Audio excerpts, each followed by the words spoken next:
Hello? Can anyone around here speak basketball? There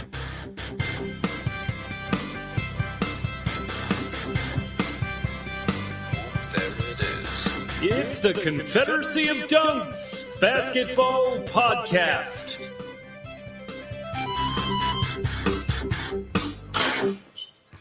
Kyle Lowry.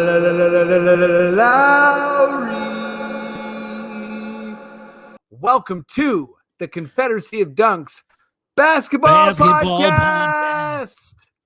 I am your host, Freddie Rivas, and who, sir, are you? I am the producer, Matt Duncan, and I'm here. I'm having a good time. And Fred, how are you feeling? I'm feeling pretty good, especially after that big win yesterday against the Milwaukee Bucks. When people are listening to this, it will be the 18th. We'll be going up against the Bucks again, but feeling, more confident. Yeah, I mean, they're on quite a skid, right? They're losing 4 games straight now. So obviously, it's kind of fun to see how we can rattle Giannis a little bit. You know, like you could tell, like, I think after the game, he just kind of sat down in the chair and was kind of like staring at the heavens for a bit, which usually they like walk off and shake hands and that's it. But he was like being very dramatic, if I may say. I'm so happy you brought that up because it actually didn't come up in the podcast. And I kind of remarked on that in my head. I'm like, is this Giannis's beginning of Prometheus moment? Yeah. Like, why, you know what I mean? Like, he really went to his own space and I looked up to the heavens or into his soul or, it was definitely something. Did he leave or did they just shut the lights off in the arena at the end of the night and he was still there? Just... when Kyle was having that bad game a few years ago and he was like in the gym taking shots with the hoodie on, like did Giannis leave or was he practicing a type of mindfulness we don't even understand yet? Yeah. Like was he on Mars like Dr. Manhattan thinking? But that's some good ramble lead-in. Matt, if you want to find us find us, share us, help us. All the goods. Where my cool toque? Yeah, we got okay. So, like, first off, we're brought to you by the Sonar Network. Go to thesonarnetwork.com. And we've got links on our website at dunkspodcast.com for all our podcatchers. And our social media places have those fun little link trees that everyone's doing these days. So, like, you can just go there and click and, we've got our link for Patreon, all the podcatchers, and even our YouTube. If you want to see me wearing this Jay Leno collection denim shirt for this episode, you can check us out on YouTube and see our fantastic guests as well. Because, we've got some big deals. We got some 22 men in the house. We got a little Great Canadian Bake in the house. So, maybe we're going to be pumped up a little bit on that YouTube. The subscriptions are going up. And it's only going to be, I don't know, a few more. We're going to get that silver trophy in the mail, Fred. For I love it. I love your enthusiasm. Shout out to YouTube because, we do get some big deals. A lot of people like to remark on my Christmas tree. Have a look. That's true. Yeah, you do want to see the Christmas tree. Like, Fred is the last person in the city of Toronto to have his tree up. So it's kind of cool if you want to see that. And it brings a lot of cheer. And we've got toques as well. Let's not forget about the bloody toques. Haven't seen any change to the inventory, so we still got lots left. It's cold out there. I went out today, and I swear my ear fell off. Yeah, so if you can find Matt's ear, please give it back to him. If you're a little kid playing a joke and it's gone too far, remember that people do need their ears. And the toques will keep you warm. Anti-itch, of course. And, we want to go deep. I don't know. Did you mention the Patreon? Yeah, I think I just said that we got a link on there too. We got the simplified link tree. Pardon me. Yeah. Check out that link tree. It's a lot of fun. Everybody's using link trees now. And it just it's like a nice fancy bologna sandwich from the 90s. It's got all the good stuff. Forest for the link trees. That's what they always say. And I think we're pretty much good to go. And as always, please email your city councilors. defund the police and Black Lives Matter. And Maddie, if you feel like we're good to go and get this podcast rolling, please give me those sweet words. Okay.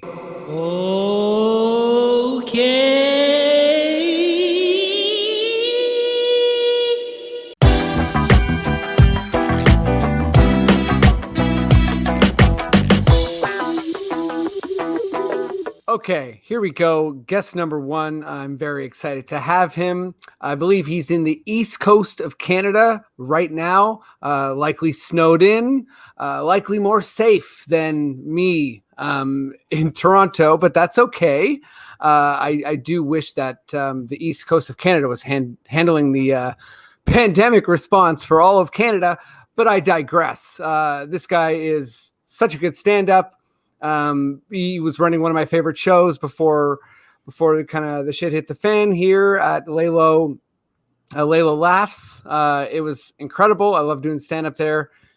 He's an incredible writer. Right now he's working with This Hour is 22 Minutes. Make sure you check out his top video right now with Brandon Ash Muhammad, also a hilarious comedian. I just did this intro, but I think this one's actually better.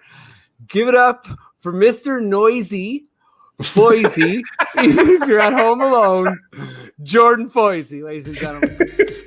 Oh yes, little bit of a whiff on the end. I want to say the first time Noisy with Foisy. Yeah, Mr. Noisy Foisy. All I can say is, if you're like me and you have ADD, when you get excited, you see that thing coming, right? And this time it was the word noisy, and it was like, it's like hiding, and I'm like, okay, are you gonna come when I need you, or are you just gonna show up? And it just showed right up. Thank you. Hey, thank you I loved it. I loved it. No, of course, loving to be here, having a great time in the bubble. No snow, rains all the time here. I played basketball in like February. Outside. Okay. Well, Halifaxians, I'm sorry. I don't understand your weather. I was making assumptions. You probably don't have Chinooks either, I'm assuming. But you know what? Let's bring on guest number 2. Usually his intro is simple for me. He is the best basketball player I know in real life, and he robbed me in a game of bump. Okay, robbed me hard, and I'll never forget it. He's hilarious. He's an everything type comedian. He's got his Twitch going with Quiplash. He's a Second City alum, and currently he's the host of CBC Canada's baking show. Last time I called it the Big Book of British baking shows, because I'm like that. Give it up as loud as you can, even if you're at home alone, for Alan Shane Lewis. Smooth. Oh, I can't hear you. Oh, really? No, I'm joking. Oh my god! Now that is what I call a podcast prank, folks. Yes. Wow. This show's about pranks. I did a podcast prank on Catherine Niker, friend of the pod, a couple weeks ago, and it wasn't nice. I think she swore or something. I was like, oh my God, we got to start over. And she was like, oh, really? And I'm like, no, you can swear. But wow, that really was not funny at all. I was going to say podcast pranks are very low. Very low. It's like, can you turn up your mic? I'm just kidding. You don't need to. Like, oh, yeah. It's all right. Yeah, I want it to be like, guess what? Your mom's dead. Just kidding. It's one of those like real stakes in there, Well, we didn't have to go from 0 to 10. I know, Alan, goodness. But let's bring it back. Those are my humor, baby. I'm wild. Tosh.0 raised me. What can I say? Let's bring it back to am I wearing pants? LOL. Yeah. Okay, you know what? That also is really not funny. So let's keep it edgy, okay, guys? Yeah. The weird soft jokes don't work. So no, we got to keep it crazy edgy. We got to keep it right on the precipice. Yeah. People come to this pod for weird edgy takes. Yeah. And we're going to give them some. Like my hero once said, you got to keep it edgy. Listen, Comedy Central raised me. I'm wild. What can I say? Hey, man. And for anyone listening, yes, we will do an hour on UFC after we do basketball. Yeah.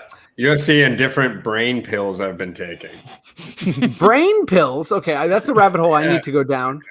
Yeah. But let's jump on some Raptor stuff. Maddie, I know you got something delicious for me. Maybe it's weird. Maybe it's esoteric. Please, good sir, give me your most beautiful Raptors sting. This sting goes out to the top undrafted player in Raptors history, Aaron Bynes. Australians all let hearts rejoice, for we are young and free. Is that the real national anthem? Yeah. Yeah. Listen, national anthems are weird, but that one's pretty weird. That one's wild. Oh, it kicks in after a while. Yes. I love this national anthem. Australia's got bars. Yeah, nice national anthem you can like get a step to. I love it.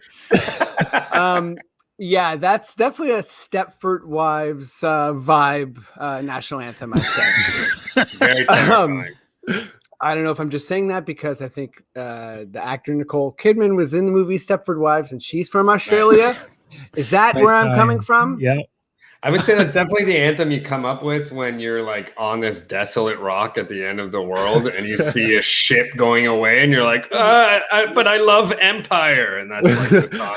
That's the song you come up with for sure. It's not going to make them come back. They're going to leave you. No. Matt, I got to credit you because this is the second appearance of that sting. And I think you cleaned it up a little bit because the first time it was even, you couldn't even figure out where it began and ended. And anyone who had tuned in for basketball talk had probably, I don't know, fallen into 12 minutes. a deep dark depression.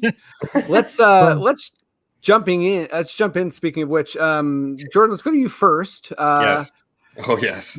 Yeah, biggest loss, Minnesota, followed by the biggest win against the Bucks. Wait, are you just giving me?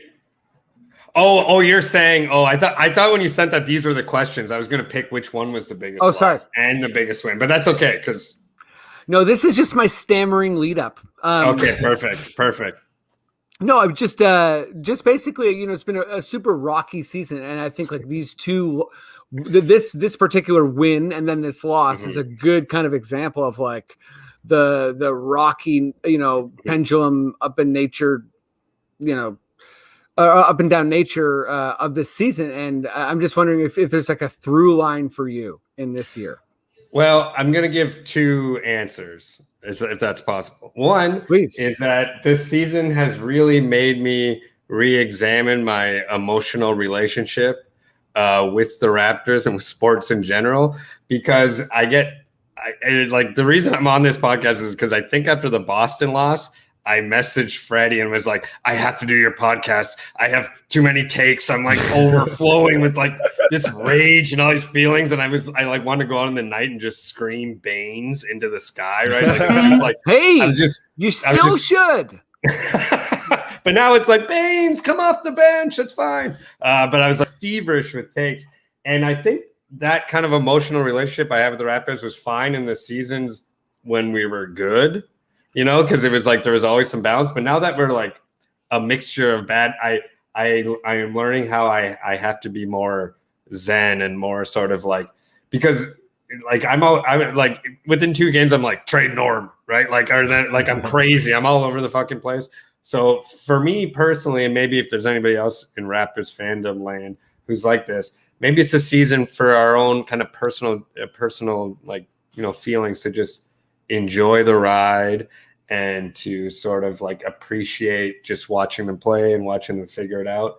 And so that leads me to the second thing. And the thing I'm really enjoying watching this season and is I think a really actually positive development for the team is Freddie's mid-range game. I think it's fucking nice.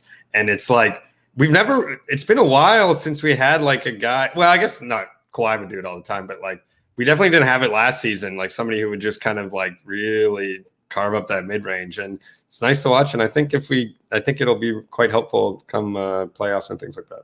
So that's my like thing I've enjoyed watching. It's really smooth.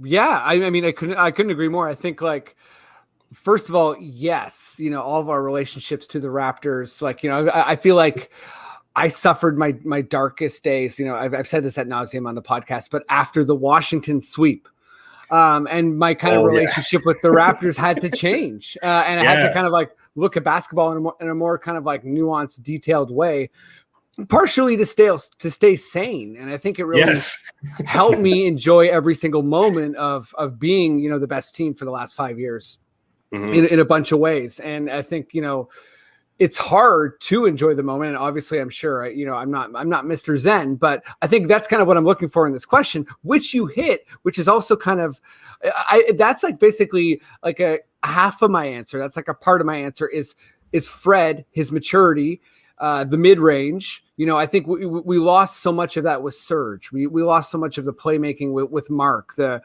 kind of like defensive, you know, quarterbacking and coordination from Mark as well. And I think those things we tried to get like a player or a couple players like Len and Baines to fill that in, and obviously they couldn't. But that growth was always going to come internally, and I think.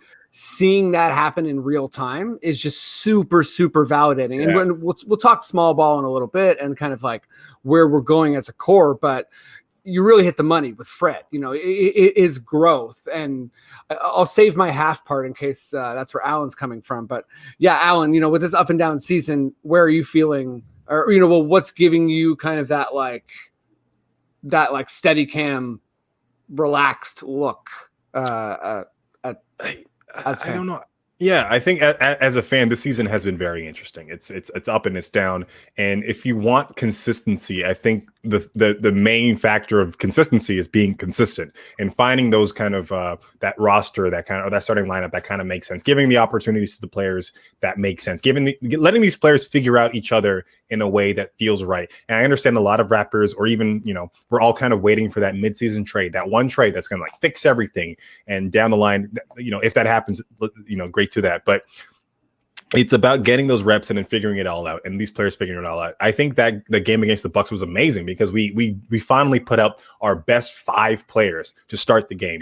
And we didn't let them beat us in the first quarter. We went down for a little bit, but we didn't get smacked so hard that we created this hole that we had to dig ourselves out from for the rest of the game. And it's amazing what can happen to a player's confidence when you're not down 10 going into the second. It switches up the dynamic. You take better shots. To Foisy's point, you take a better mid-range shot because you know what? You're doing well. You hit like 2 other shots in the first quarter. You don't feel like you have to force something, and it changes the dynamic of everything.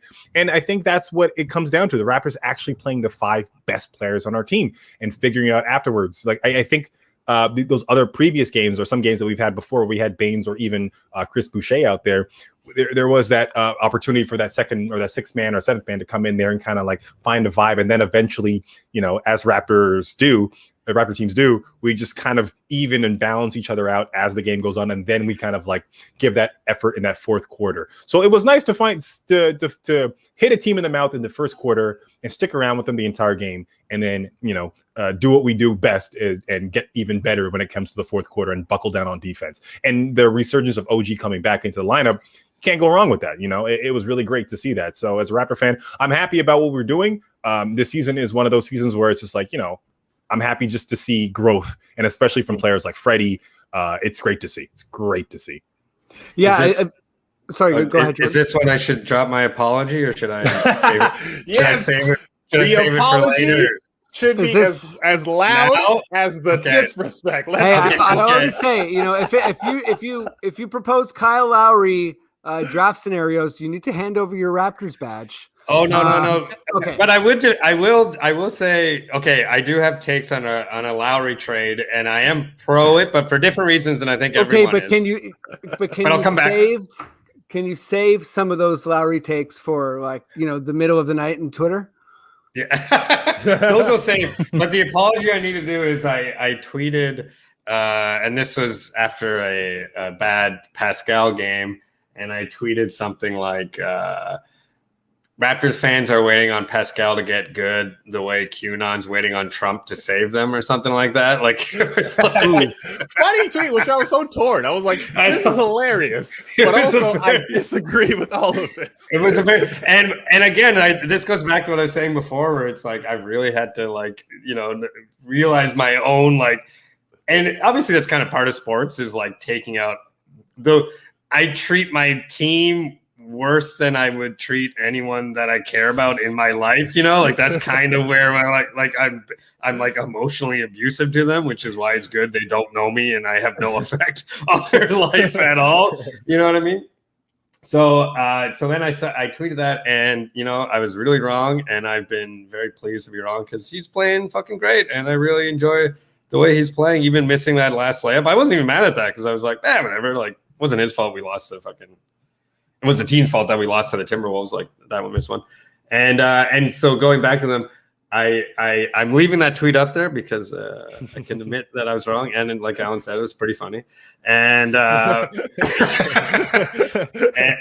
I am sorry because Pascal proved me wrong, and I really enjoy watching him play, and I think I get the thing that was so frustrating about it, and I think the thing that he's suddenly figured out was like at the start of the season, and including the bubble. It was so strange to watch a player refuse to play the way that he's good at. Like, it was really like, it was like he was so determined to like play in a way. And I don't know what it was, if he was hurt or like he just was like convinced that he had to play in that like this kind of like almost like Dirk. Like, it was like so many like turnarounds and stuff and like shooting and not using his athleticism. And I found that really, it was like so frustrating where it's like, but this isn't what you're good at, man. It's not what makes you great. But now it seems like he's finding a really good balance. So maybe it's just growing pains. Yeah, no, I think it is just growing pains. And I think, kind of jumping back to Alan's point and, like taking in your heartfelt apology, Jordan, I appreciate it. Hey, let me. That was sincere. I will always say, I thought Deron Williams, I forget the pronunciation, was going to be a better point guard than Chris Paul. So that I don't know what to say. I really truly believe that at one point. Greg Oden was the truth. I was like, oh, way better than KD. There you go. Watch my boy G.O. take over the league. Left hand, right hand. He's an amazing center. And then Father Time said no. But Father needs. Yeah, Father needs.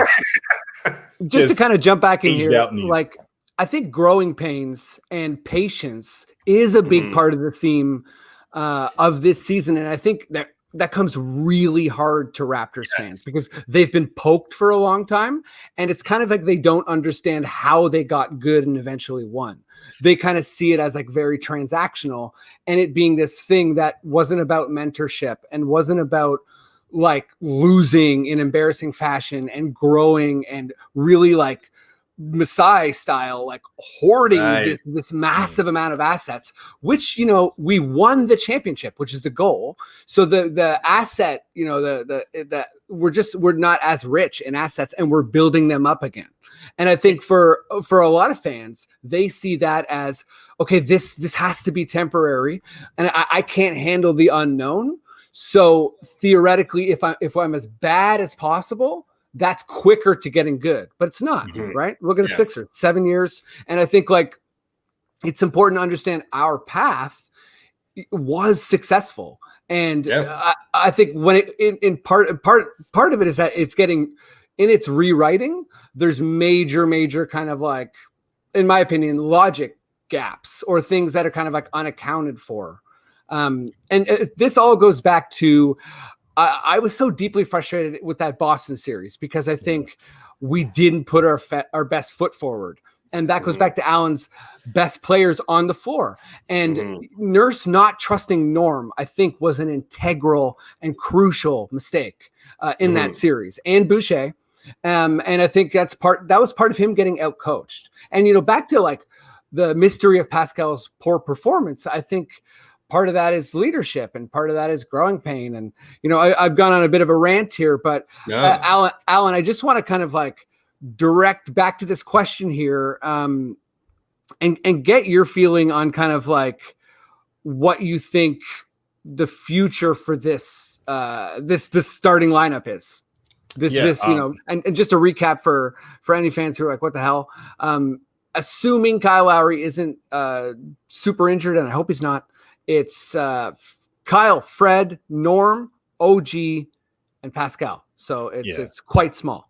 It's a small lineup. I understand that, but the one thing that you get from Pascal Siakam that you don't get from Aaron Baines is that finishing touch around the rim, and it's beautiful. Just being able to not just lose the ball after a high pick and roll with either Fred or Kyle Lowry or Norm, anybody up top there. So we get those actual points. Which, if you actually watch a game of the Raptors, Aaron Baines drops or misses some layups that like at least three a game, which is 6 points, which doesn't sound like much, but in a back and forth, you kind of need that for confidence sake, because if you and their momentum, they're momentum crushers every time. Yeah, it's just seeing him go there and go, oh, but he actually hit a couple in this game, which was amazing. Also, Pascal at center now, which great for him. He got 13 rebounds. 13, which is great, which I'm so happy about. When you get a double-double from your center, that's a good time. That means they're handling the board on either end and they're scoring their points. So that's what you kind of need. You need everyone kind of pitching in and doing their job. For a long time, we didn't have somebody in that position doing their job. Chris Boucher is great. Don't get me wrong. He's great. He really comes in there and makes the defense kind of expand. They have to expand, and because he has his gravity towards him, because he has the ability to stroke that three in a very great way, which is great for my fantasy team. Last place, what's up? But I like it. I wonder how many more games we can get away with doing that. Because when it comes down to it, I think there's going to be some moments where we're probably going to need a bruiser in there to kind of handle the Embiids and Jokic's of the world. Because I love Pascal Siakam, but on defense against a Jokic or whatever. I don't know what we can do. But once again, like the Brooklyn Nets say, the best defense is the best offense. So sometimes putting your offensive scoring load out there can also combat that going down the stretch of the game. Yes. Okay. Jordan, let me jump to you. Please. And like same question, but I just want to add on. I was kind of curious about the sustainability of this lineup, and that's what I'm wondering. Embiid, Towns, all these big guys, and then I'm also kind of wondering, how much did the Warriors care about that? And just for sample data sake, we out rebounded that Bucks lineup with our small lineup. So I think the geometry kind of changes when you're 5 out, and it's not really. It's like when I was watching it, it's like, dump it into Giannis. That's a wasted possession. Yeah, you know what I mean. I was feeling that, which I was like, no, I think I like the small lineup for one. Obviously, 5 best players on the floor. I think they rebound better small because they gang rebound and they really one. Lowry, as we know, is the 3rd best Raptor rebounder of all fucking time, which is insane. Take that, Antonio Davis. But they all get in there, and the switching is very good. And as far as getting punished, outside of Embiid and Jokic, I don't know how many centers I actually worry about getting punished by. You obviously you need a good center, and maybe Vucevic or however you say his name. They're not that there's not going to be problems, but the one thing that we're really good at is Freddie is so good at that double on the center when they do the spin. It's amazing at it.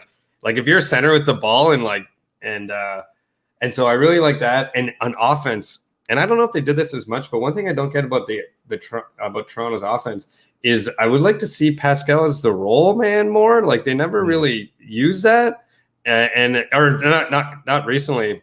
We did last year when he was on fire, and then early in the season.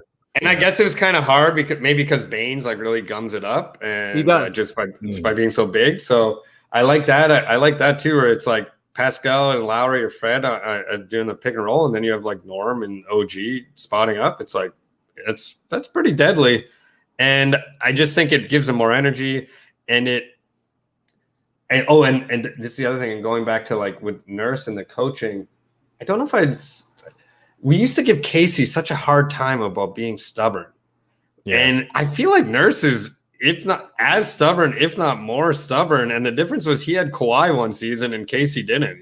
Jordan, you're talking about your growth as a fan. Dwayne Casey, that was a big part of my growth because I was I went down the whole, you need to be fired for not playing JV. Right. And then I was like, oh my God, JV couldn't stop a pick and roll ever in his life. Yeah.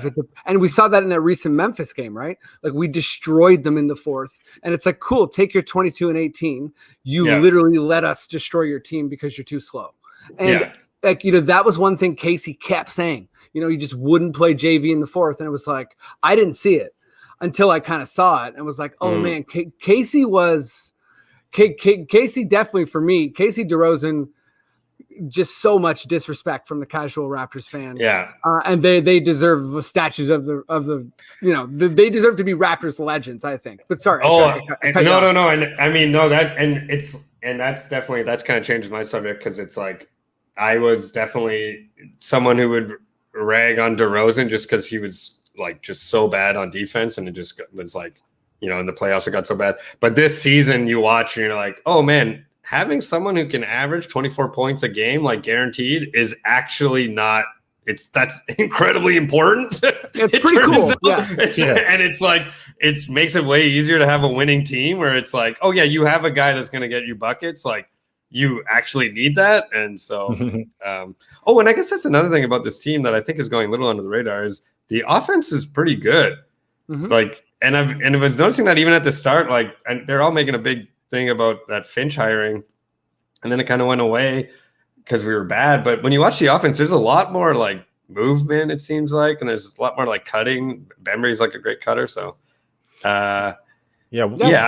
It's starting to settle in. Sorry, go ahead, Alan. I was gonna say just like watching the Raptors and then shifting to watching like another team. Like I caught the tail end of that Phoenix Nets game, and it's pretty much just Chris Paul, Devin Booker, and DeAndre Ayton, and Mikal Bridges just sometimes on the three. But they just are so like it's just so stale. They just don't move around. The ball's not whizzing. There's no. There is like a set idea of what this ball is going to do, and they're going to fucking do it no matter fucking what. And the loss on the game. When it comes to the Raptors, I feel like the only agenda the ball has, it has to go into the rim, and they're figuring it out from different ways. And I like the idea where it's a very organic offense where, I have this idea of what I want to do, but given the circumstances and what the defense is giving me, I will shift those plans and somebody else will score. And I love that about basketball, the Raptors basketball. It's a very selfless kind of way of playing. And that's just like, it's like soccer. It's amazing. I love it. Yeah, it's really pretty. Like that play last game where it was like Freddie drove and then kicked, I think, to the other corner. And then the ball swung all the way around back to Freddie, who had like went back out to the arc. It was like that was gorgeous. That was a beautiful. Freddie is looking super sweet out there these days. Yeah. All-star? I don't know. I mean, that was almost that. That should be my third question, but I think it's actually I'm going to stick with what the third question is because we got some bit more time on the Freddie All-Star campaign because I think the Raptors being a better team is really going to help that. Like his numbers are there straight up. So I think once he's like a kind of the best player on a winning team, we'll really get there. But Jordan, this kind of fits into the whole conversation, right? This like living with the losses and living with the wins. Andre Drummond. That was ludicrous now. That was a conversation 2 years ago. And it's like looking at Norm, it's like, are we insane? Yeah. For even feeling that desperate at any point with such a rock solid franchise like the Raptors? It's really funny to see, like it makes you relieved that I or any other fan is not in charge of a team. Like we would destroy a team fire Bobby Webster and you bring in Jordan Foisy. Because it is crazy because I'm definitely like, you watch a game and we're like Baines has this uncanny ability to not catch things that go into his hand. It's really crazy. It's like watching an Ent from Lord of the Rings try to catch a basketball. Like he just goes like this. And balls are always like bouncing. So, watching one of those games, and I'm like, I just love the Ent reference. Sorry. Well, I like to combine, shout out Tom. You got a tree behind you, so I see that you love trees. Huge fan of trees, Freddie. This is already. Oh yeah, this is Freddie's a big tree guy. Yeah. And let me just shout out Tom Bombadil. Nasty hook shot. Yeah. Terrible cut from the movie. He really added something. But I would have. So as far as Drummond, it is funny because it's like after the loss against the Wolves, it's like, my God, we need to do something. And then after beating the Bucks, you're like, oh yeah, we need to do something. Just put Baines on the bench, start the 5 best players, and like now it's like all of a sudden Utah comes back and it's like, oh, we're pretty deep. Like the team looks good. We got like enough. We certainly got enough to like. Because here's what would Drummond is at best. Like, what does Drummond do? I think he's better than the people who are like totally trashing him. Seems like he's made improvements and stuff like that. But like, wildest dreams, we go into the Eastern Finals with him, and then Embiid puts like 60 points a game on him and destroys Drummond's like ability to feel pain again because there's too much. Like it's like Embiid destroys that guy every time they play. So Yeah, Jordan, I honestly, like, every piece of what you said, I couldn't agree with more. And I actually think the arc of you being like, you know what, Drummond is actually all right, and then being like, wait a second, Embiid would destroy him is kind of the perfect journey, because for me, the last stop is, what do you pay this guy in the summer? And also, you don't have Norm anymore, by the way. So you can't even debate what you would extend Norm with. So that's over. So now you have Drummond and Lowry, and that's your offseason. You're debating what you're going to pay these guys, if you're going to pay them, all that kind of stuff. And like, I think that for me, the mechanics of this, trying to fix a problem, and it is a problem. It's kind of the tricky, patient part of this season. And, obviously I want a guy like Rashawn Holmes from the Kings, but he's doing a great job in Sacramento. So that's also this kind of like back and forth part. But you and I were messaging about this both, and I don't know where you were on this, Alan, but both Freddie and I didn't think Baines was going to be this bad. Oh, like I knew it. Oh. I fucking knew it. Oh, okay. Alan's coming in hard. I never liked Baines. I've never in his career. I was like, that guy would be great on my team. And I don't like shitting on players on my team. I think that's gross. You shouldn't do it. But I made an exception for this motherfucker.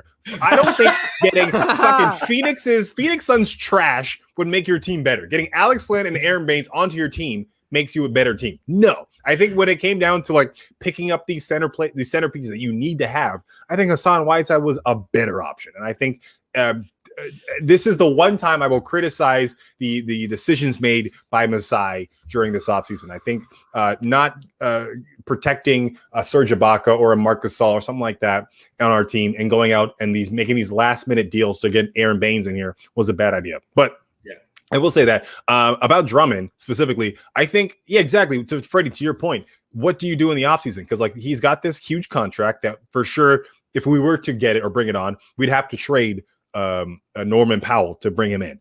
Which there, it's like I don't know if I. The start. Too. That's the only way to do it. Looking at the contract, because he's got to start with Norm, and then it gets worse for you. Basically. It's a thick boy contract that you got to do. So what do you do in the offseason? Do you keep I think any team that brings in Drummond, it's like one of those 1 year rentals where it's like we are this close to being a championship, and Andre Drummond brings this much contribution to our team. And I understand certain teams will do it, like a Clippers or a Lakers or even a Utah Jazz. Well, they don't really need him, but like a team that's already almost there, you bring him in and you do that. And you don't want to bring in a center that shoots 48% from the field. That's just not a good look right there. And defensively, Jordan. Yeah, he shoots 48%. I don't know. It's probably up from before, but it's not great. It's not great. I'll have a look while you're talking. Yeah. It's not a great thing that he's shooting. So it's kind of hard to kind of imagine a scenario where Drummond comes in and fixes the Raptors and all the problems, because he's going to cause new problems and bring him in. But if it was like NBA 2K21 and I can just like do some cheat shit and trade Aaron Baines for that, I would 100% do that. But I'm not giving away the actual value of Drummond to bring Drummond in, because I just don't think that actually helps her team. 47% from the field. 47%. That's a big man. He's closest to the rim, and he's shooting 47%. No, that's not a good look. Alan, you don't understand. Those are all threes. My bad. Yeah. All he does is shoot threes. I think this is a perfect kind of wrap up for Raptors talk, and there's some fun NBA stuff I want to get to. So let's just do it. Maddie, if you feel like quick. Or is this too much of a Pandora's box? Because I talked about this earlier, and I wanted to defend the idea of the Lowry trade to you. Oh God! But not because of anything, but because like I love Kyle, but I love the team when he's off the court right now, because I really feel like Fred being the lead guard is better, and I like having Norm at the two. Like I like what the team looks like, because I feel like everyone gets to be more in a role, and it's difficult because Kyle and Fred, like you were saying, are the two best players, and so it's kind of But at the end of the day, where it's like I still feel like the two small guards at the same time on the court, ultimately, like we saw it against Boston, like at the end of the day, it's like they're amazing. And like Lowry's a fucking king, like he's the best Raptor ever. But like I do think I am also okay with the idea of like watching this new core grow. I think Siakam gets to handle the ball a lot more when Lowry's gone. And I think that is actually really good. And I like that look. And I think it makes him better. Like he was so aggressive in the fourth last game. Maybe that doesn't happen. So that's why I appreciate it. Cause I think it sort of makes it's more interesting. Cause I'm like, yeah, let's move on. Cause I'm intrigued by this. Yeah, I like what you're saying, the idea that everyone kind of steps up in that role when Kyle Lowry's missing, but it's kind of like, when you have like a project and somebody's like not doing the work, so everyone has to like step up and like contribute, but like how sustainable is that? Like, can we go a long stretch of games with Fred giving that type of output, Norman giving that type of output? It's great when he's gone for a little bit because, like, that game, 100%, you will see somebody step up on that. But in a 72 or, going on to next season, an 82 game season, can the other guys do that? And, some people are sprouting and looking like they're ready. Like, Fred looks like he's ready. He's almost there. Yeah. So, I don't know. Jordan, you did open Pandora's box, but in a good way. Because I thought, okay, so I'm gonna put a button on this by saying also, I don't think there is a good way to open Pandora's box. The best way to open Pandora's box is you open it and then you pass it over to me and then I put a button on it. Okay, perfect.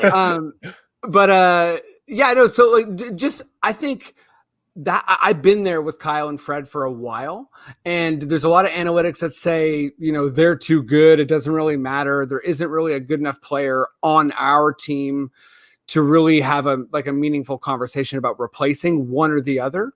But I feel, and this goes back to my first question too, the through line of the season, partially, like my other half part is how we graduate from Kyle Lowry. And that's not by removing Kyle Lowry. That's by keeping him here and letting him age. And I think that by removing him, what you do is you take basically all of the kind of like, the franchise membrane that has built up all of these years. You take all that foundation away with him. And I think if you think you don't take it with him, you're totally got another thing coming. And I think like you would see Fred play worse. You would see Pascal be less confident. You would see players develop at a slower rate.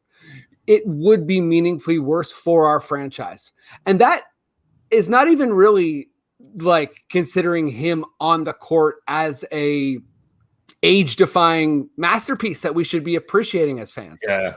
So that's a very good point. He's like Haslam, except he's awesome. He's like Haslam if Haslam was as good as Chris Paul when he was 35.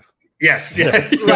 So I think like fans should appreciate that. Fans should be like, oh my God, we got Haslam, but he's like a 35-year-old all-star level. Yeah, still. No, that's a very good. I never thought of it that way. Yeah, that's a good point, Freddie. You've convinced me. I'm doing my best out here. Yeah. And also it's all I think about. And it shows. Let's go to some NBA stuff though. Maddie, what's up? Please, good sir, give me that Adam Silver foghorn. Give me whatever you got. Maddie. This is Adam Silver.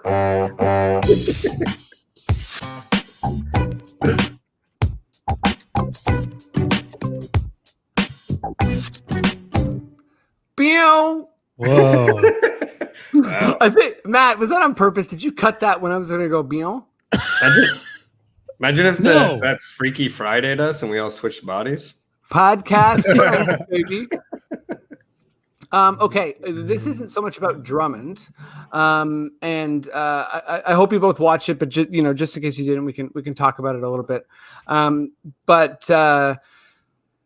Cleveland has decided to put Drummond, on the shelf until he's traded. Detroit has decided to put Griffin on the shelf until he is traded.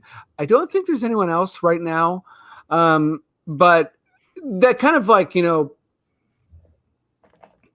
inspired Draymond, I guess, for lack of a better word, to kind of call it the double standard in how franchises are treated when they move assets and use their leverage. and how players are kind of treated when they use their leverage. Yeah, I guess just as a jumping off point, let me go to you first, Alan.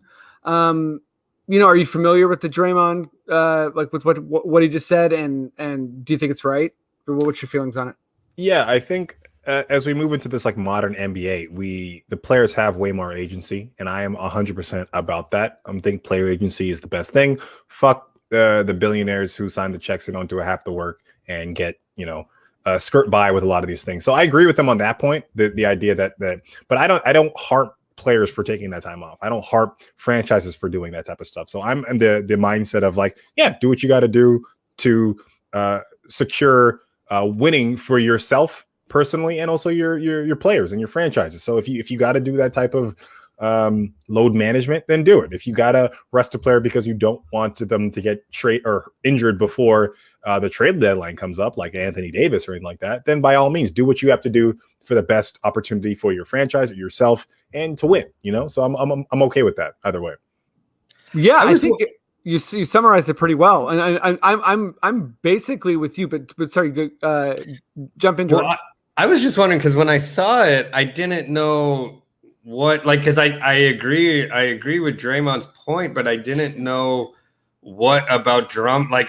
It seemed like the situation with Drummond and the Cavs are both kind of like, yeah, this is probably better for both of us. Like it didn't seem. I could be wrong, but I didn't know if Drummond was like forced to sit or as much of it as like, hey, why don't you sit so you don't get injured and we'll like get you out of here pretty quickly. Like I didn't know if it was as much like them like basically like putting their thumb on him as much as it was kind of like, but I could be wrong, but that's what I didn't understand about it.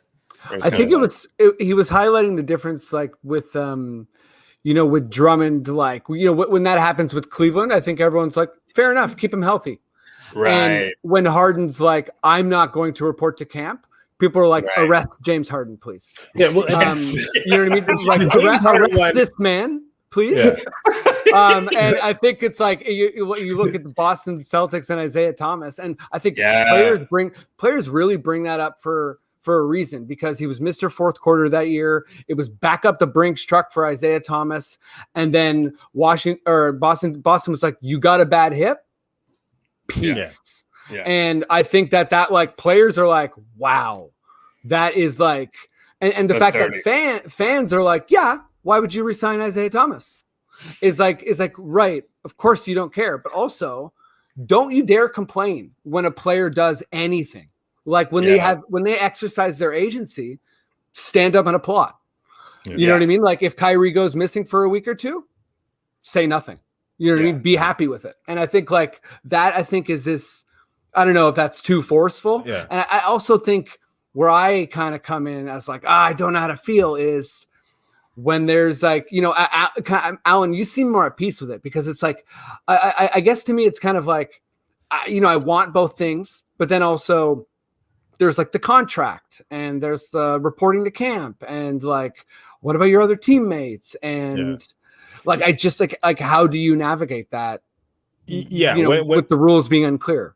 Yeah. When it comes to like COVID restrictions and stuff like that, I think that's where, okay, now I have a vested interest in like, what are you doing when you're not with the team? That's when I'm like, that's when we can actually have a discussion about what's going on. Yeah. When it comes to like, if you're with the team and you're missing out and whatever, and you're trying to rest yourself because like you don't want to fuck up your entire, like the way you get your money, you don't want to fuck that up right now. Yeah. By all means, do what you got to do. But I don't think that's the same thing with James Harden. I think the thing with Kyrie is a little different. I think Kyrie came in with kind of like a mental aspect, and he had like, it's a pandemic. We're playing basketball in this weird time. By all means, take your time, but also like, keep in mind that you have an entire league and players on your team that you're trying to keep healthy as well. So like go through the protocols the proper way, go to the proper channels and whatnot.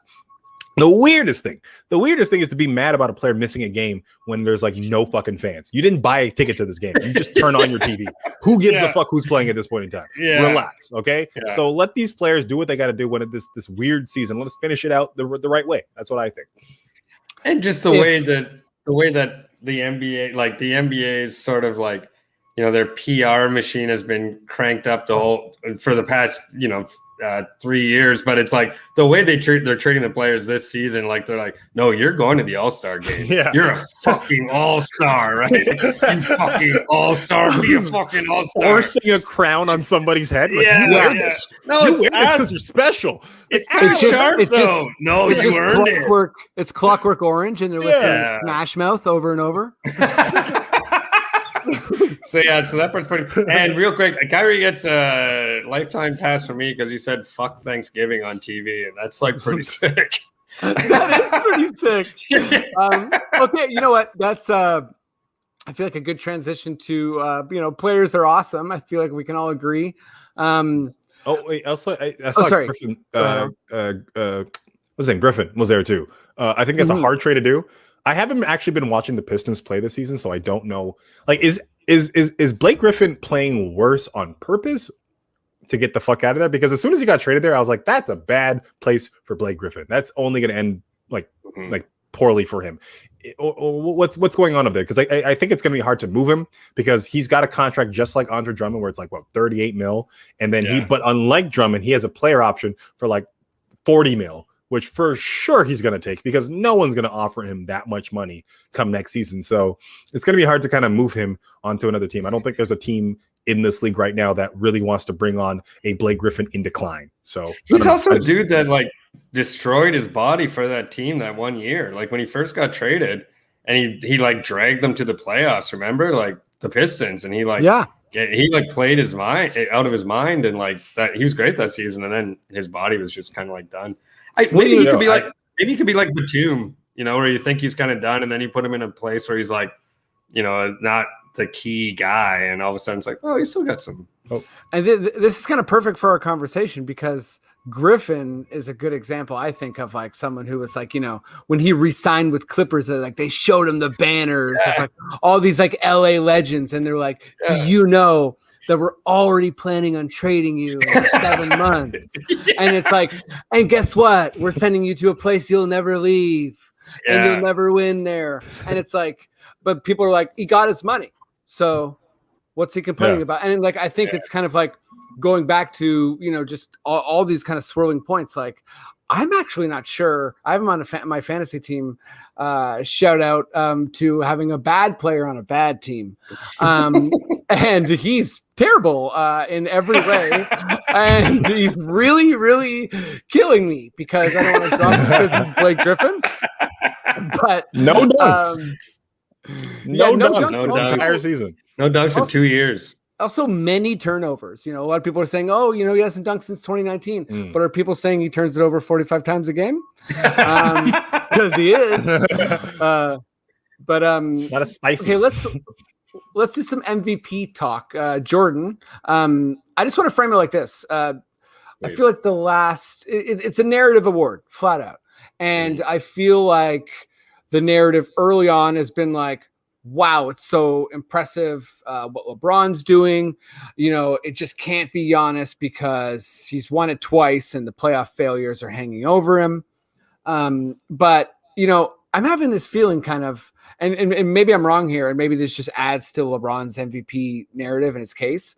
But with this weird AD injury Achilles stuff, I think we're kind of in a place where the Lakers might not, like, they might have to kind of like take it easy a little bit and not finish in first or second. And I think that's really going to hurt LeBron's case. And maybe, who knows, maybe it's still good enough. But I just wanted to preface it. And maybe you're like, sorry, no, it's pretty easy. It's LeBron. But yeah. I think it's probably LeBron. I think I guess it depends because, if they do take it easy, but I think it seems like, I think that Davison could also easily help his case. Just because he's going to have to carry them, and then it's going to be like, oh shit, this guy is still like the engine that drives this team. I guess it's LeBron, or I guess everyone's talking about Jokic, and I could be Jokic because those numbers are insane. Speaking of fantasy, I don't have him, and I was comfortably in the lead, and now I am not anymore, and I'm fucking furious. Really, real tumble.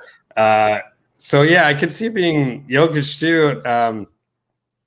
They're both like, I guess it's always like narratives, right? And this isn't from another podcast, but like with LeBron, like it does feel like it this one, there's a good narrative of like, oh, like the returning king, like we got to give him the like, you know, like it's been so long. Like I heard it's been like 2013 since he was last named. He was even like in the race or something crazy like that. It's been like a long time. So I think it'll probably. I just feel like it'll probably be LeBron. Just like plus Space Jam 2 is going to come out. Like it's really going to be a good time. Promo right there. Yeah, That's the best campaign ad right there. A Ryan Coogler fucking production. Let's do it. Yeah, exactly. Jordan, you are correct. I think that is like, you know, going back to the narrative thing. It's such a, there's so many kind of like, you even just bring up like the other aspects of the narrative that are part of it. Part of LeBron's case. And I've said on the pod, I'm going to say it again, that my pick was Jokic. But the Nuggets still, you know, they're 15-12, so that record has to keep climbing. But Alan, is it LeBron for you? Let me also throw in a little bit of Steph Curry. Yeah. Oh, there First we go. off, fuck that. I'm so that pisses me the fuck off. Steph Curry plays with a shitty team for one fucking season, and now he's the MVP. LeBron does that for like 18 fucking seasons in his entire career, but we're fucking bored of giving him an award, so we're gonna give it to Derrick Rose or fucking Giannis. Get the fuck out of here with that bullshit. That Steph Curry gets fucking treated with fucking kid gloves his entire fucking career, and it's fucking annoying. It's fucking. You annoying. don't like Tweety Bird? I don't like Tweety Bird. It's soft. It's soft. He's doing great. These are remarkable year. It's fun, but who gives a shit? Your team's not doing that great. LeBron will take fucking Sasha Pavlovich to the NBA fucking finals, and he won't get any fucking like reward for it. So no, tired of the Steph Curry. He is not the MVP. He's doing great. Alan's sensitive spot. Yeah, that was wild. Well, it used to be KD. It used to be KD, but I think the injury made it weird. It used to be KD. Yeah. That was the old sensitive spot, but I think KD got injured, and you're like, I don't know how to feel. I can't punch a man when he's injured like that. But if you want to give it to KD, I would be like, I would understand it, but I'm like, you're stupid. You're a stupid media person for doing that. You've wasted your vote. Good for you. But it's LeBron. It's LeBron. MVP comes down to three things. It's record, personal stats, and narrative. That's what it always comes down to. LeBron James has all three personally right now. And if he beats the Brooklyn Nets with arrested Kyrie and arrested KD without AD, give him the fucking award. Do it right fucking now. And if he's anywhere between four and up, because the one thing with the Lakers and LeBron does not care about regular season shit. He doesn't like, he cares a little bit like about like how you treat him and how you give him the awards and whatnot, but he doesn't care about where they're seated. And when it comes to a season where you're playing in an empty arena and there's no home court advantage whatsoever, it doesn't matter to them. So the Lakers are coming in with that mindset of like, we just need to get ourselves ready for, I don't even know when the playoffs are fucking are, like what, June or July, whenever it's going to be. So I think it's got to be that. Jokic is a great option. I think he's doing really great. A really historic year for himself right there. But Freddie, to your point, the record's not right there. So he's kind of missing that. And also narrative. I think it's one of those opportunities where it's like, we haven't given it to him yet. So maybe him. And I think Giannis has kind of thrown himself out this year with this like not necessarily poor performance, but the Bucks itself aren't really firing on all cylinders, and they're not like performing to the level that we kind of expect them to be at this point, because Budenholzer's a great regular season coach. And this is a regular season, and he's not doing the things that the Bucks normally do. So yeah, I got to give it to LeBron. And if you say otherwise, I will fight you. I will say this. Jokic's narrative is revenge of the dad bod. Like this is Jokic's narratives like where it's like, can you believe that guy just did that? Like, that's insane. He looks like he works MVP of a professional league. Yeah, exactly. And you're like, of bowling? You're like, no, basketball. Yeah, no, his narrative is definitely like, oh, it's the new guy. Plus, also, that's the new guy. Yeah. You know the guy who just broke your mom's heart just won the MVP. Like, kind of I mean, a picture of Giannis and him, like if you do the MVPs, you'd be like, okay, like I didn't understand they let like obvious like chiseled roid dudes into the league, and then it'd be like, oh, wait a second, oh, that's not roids, that's that guy looks like he's a soccer fan. yeah, exactly. Like I would see their promo images is like Giannis just fucking ripped, flexing like that, and Jokic is like trying to finish the last of a bag of corn nuts like this. Like that would be like Giannis or Jokic in the back of it. I think But we're I gonna- love Jokic. He's so fucking fun. He's to watch. great. He's so great. And that like 13 and 16 game where he had like 46 points on 3 misses is phenomenal. It's great. Yeah, it's and it does insane. great for him. But I think we all did the Denver Nuggets to do a little bit better. Like we expected the Denver Nuggets to have the Utah Jazz type of season. Yeah. And they're not doing Yes. it. So and it's funny exactly that what I we're not expected. even throwing a Utah Jazz player in there. Yeah. It's such like a can't. murder by committee. Quinn Snyder, a beautiful system kind of adopted from Popovich. It's a great basketball to watch. If you're not watching Utah Jazz on your league pass, go fucking do it. It's really great. And I'm surprised. I'm eating my own words because I used to shit on them. So The I Jazz. love that you just The recommended the Jazz like it was Better Call Saul. it's great. Second season picks up. Gets even better. Keep giving it the love, you know? The Jazz is a great test for NBA like real fans versus like fake fans. So like because like especially the Jazz have been good for like basically forever, and they're a team that is, you know, obviously they've had a lot of like playoff like failures, but this team is so real. It's so good. You know, losing Bogdanovich last year before the playoffs was so deadly. And I think that people want like simple narratives, and the Jazz just don't offer that. So people kind of don't know how to like ingest a team that is like, yeah, but I don't know what to do with this team. They only have 5 losses. It's like, start there. But I don't know. I had Amir Blumenfeld on the pod on Blow the Hardwood, and I asked him like, okay, what are the viewpoints of like the Raptors outside of Toronto? Because I'm really curious to see what that is. And he brought up the fact that like the Utah Jazz, these overachievers, who play by committee. And I was like, at first I was like, what are you talking about? We're way better than that. But I'm like, are Utah Jazz fans are preaching this good word of Utah Jazz, and we just didn't notice it until this season? Because like they've been good. They've been good steadily over these past couple of years, and this is the year where they're like putting that stamp on everything. So I wonder how it is over there in Mormonville. I think that definitely always hurts them because everyone like just when you say the name, there's a little bit of dissonance in your brain where you're like the Utah Jazz basketball team. And then like their reputation has always been for like defense, right? And now they like play this crazy, beautiful offense, but I think people still think of them as like a grind, like go Bears, like just blocking everything. Hey man, this is a good ending point for before we get silly into quickish questions, and just shout out to Utah, where everyone I would assumes that the Sundance Film Festival is. It's in Salt Lake City. Wow, man, you know what? My real long setup jokes are been like big bombs, but all I can say is I've been watching Entourage, so I know exactly where it is. Cheers. You know what I'm saying? Cheers. You know what I mean? It's the pandemic. You gotta watch Entourage. If you're not watching Entourage once in your pandemic, you're doing it wrong. Turtle should have won an Oscar. Okay, Maddie, I know you're there, and we might have a special guest joining us for this, but she'll have a little bit of time if she decides to join. But Maddie, good sir, if you got a quickish question sting, please give it to me. Quickish question.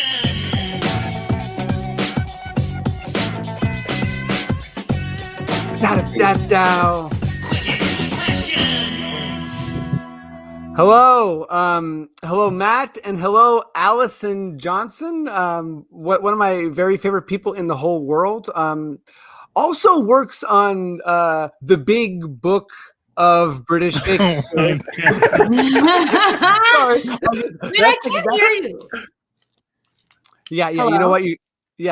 But okay, I love how Allison laughed and she was like, "I can't hear you." She knew I was being funny. I knew. I could tell.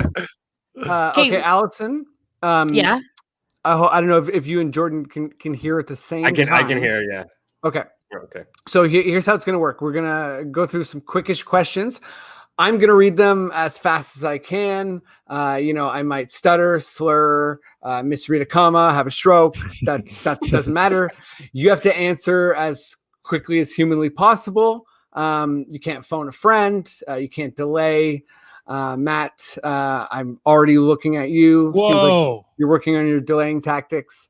And I think since Allison's joining, and we're going to have a very special quickish questions, I think, or I thought it would be fun if I do like a rapid fire.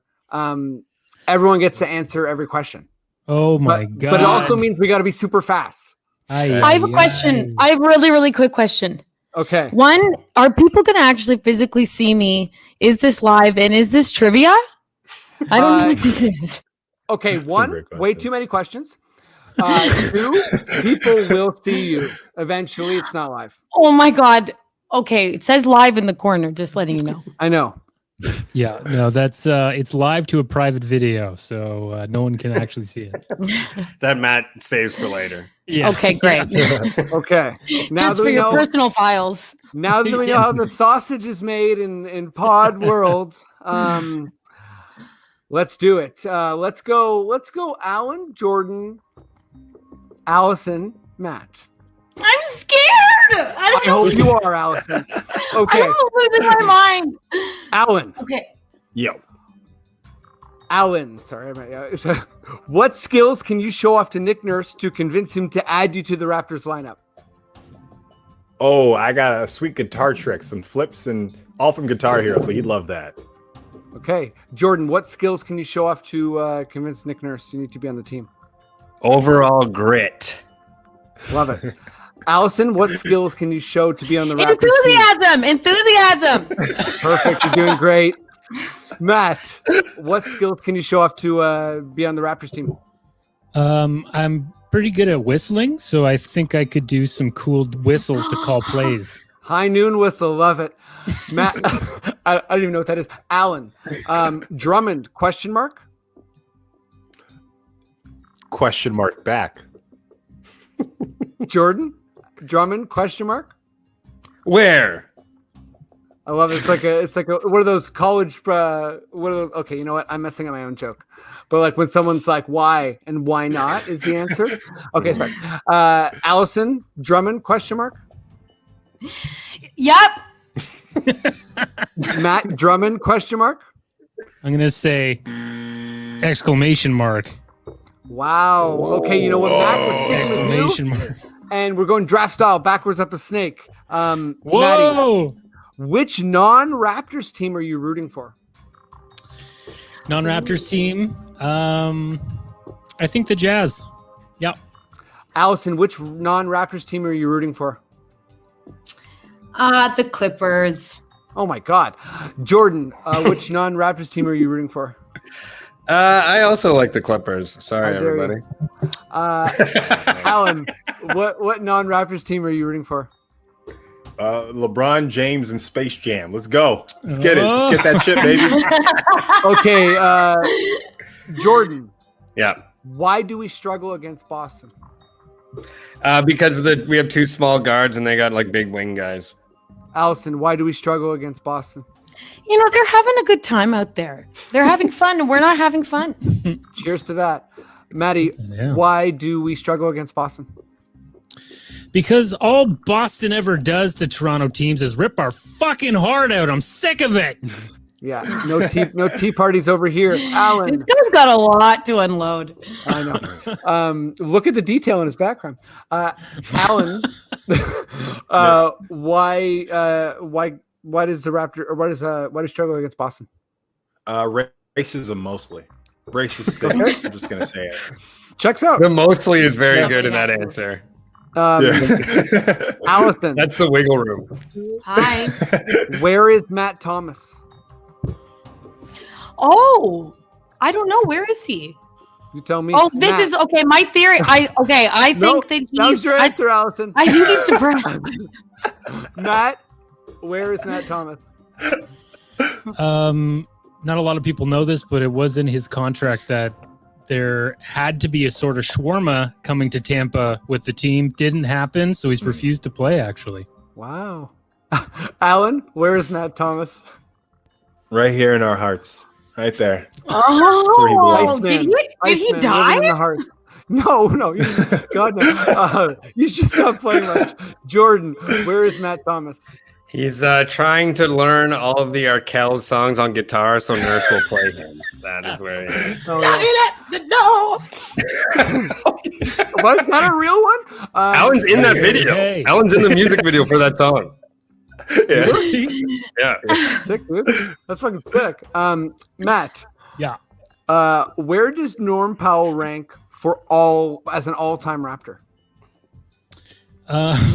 All-time Raptor? Boy, oh boy. I'm going to put him in the top 15. Alan, where does Norm rank all-time? Sober Norm out of the top 10. Drunk Norm, top 10 for sure. Jordan, what all the norms combined, where do they rank? I'm gonna go top 15. Like maybe he should be like out of the top 20, but he has a lot of nice moments. That's too long. Allison? I think maybe honestly, actually, I'm going to say maybe somewhere in the top 20 because he can get a little bit moody and then, we don't know what's going on. Top 20. Okay, Allison coming in hard with the hms. Actually, I'm a bit sick of him, to be honest. Whoa. Okay, fair. Alan, Yo.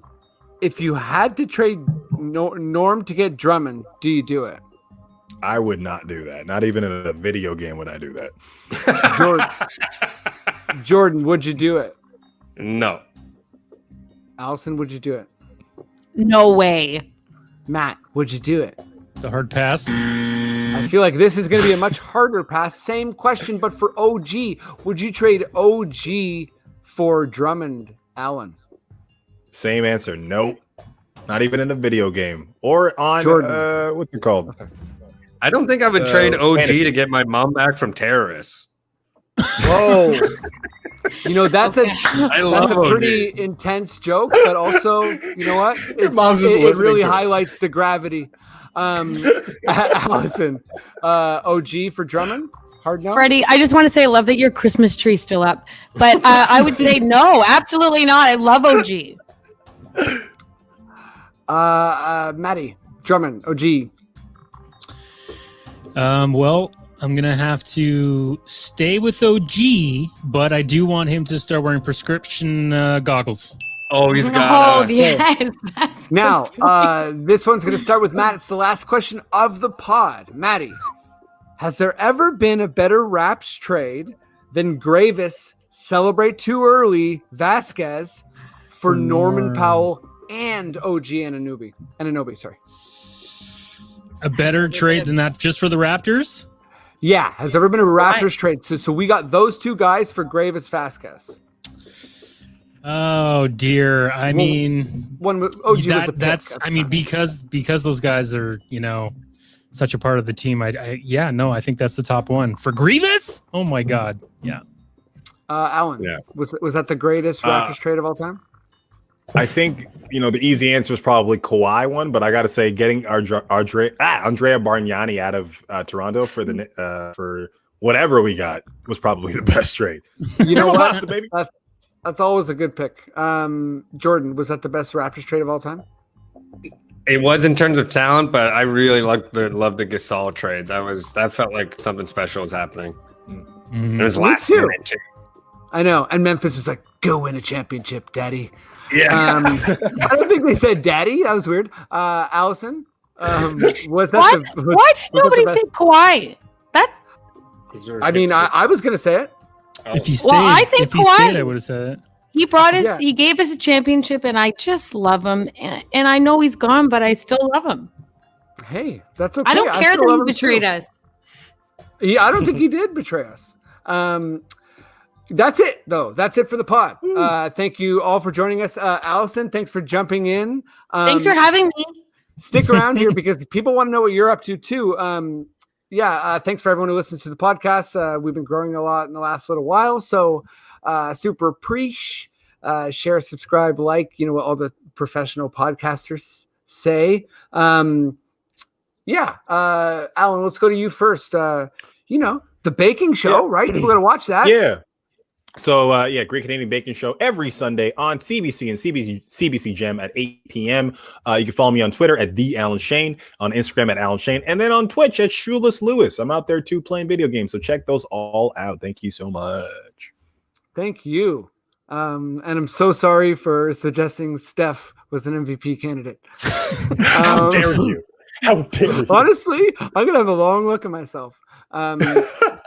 Jordan, what's up? You're out east writing on this hour. Yeah, But I mean, check out this hour as 22 minutes. I normally wouldn't say that, but this season there's the occasional thing that people who listen to this might enjoy. So check it out. And check me out on Twitter at Jordan Foisy. hell yeah, and there's many funny people involved. So support, enjoy, laugh. I've seen good sketches. Yeah, it's happening. It's happening, baby. Allison, what's up, buddy? What do you want to tell the world? God damn it. Hi guys. Feel free to give me a call anytime. My number is 416-709-1432. I'm happy to chat about anything. Yeah, call Allison personally. She's very, very talented, though. She just directed 2 episodes of this hour's 22 minutes, but she's being humble. It was really fun. That's why I'm in Halifax. That's huge. I thought you were just, hanging with Jordan, being supportive, but you know what? It's probably the other way around. You're like, oh, I'm gonna come and like I own a hotel now, and Jordan's gonna be like, oh yeah, crazy. Freddie, do we I don't have know any, why. do we have any gift cards left for Pizza Corner that we can give them? Or That's like a Halifax joke. I don't understand it. I assumed they were in a Chinook. Had a horrific slice from there 2 weeks ago. Monstrous. Bad slice. Really bad stuff there. Yeah. I love bringing it up though. Thanks for bringing it up, Matt. And Matt, I love you. You're the best. Goddamn wonderful producer with the most detailed background. In a Zoom Skype scenario, like there's quite a bit going on. It's really lovely. Miniature village and stuff. But enough rambling. That's the end of the pod. Maddie, if you feel like we're good to go, please, sir, just give me those 2 words. Okay. Pizza! Done. This podcast has been brought to you by the Sonar Network. Sonar!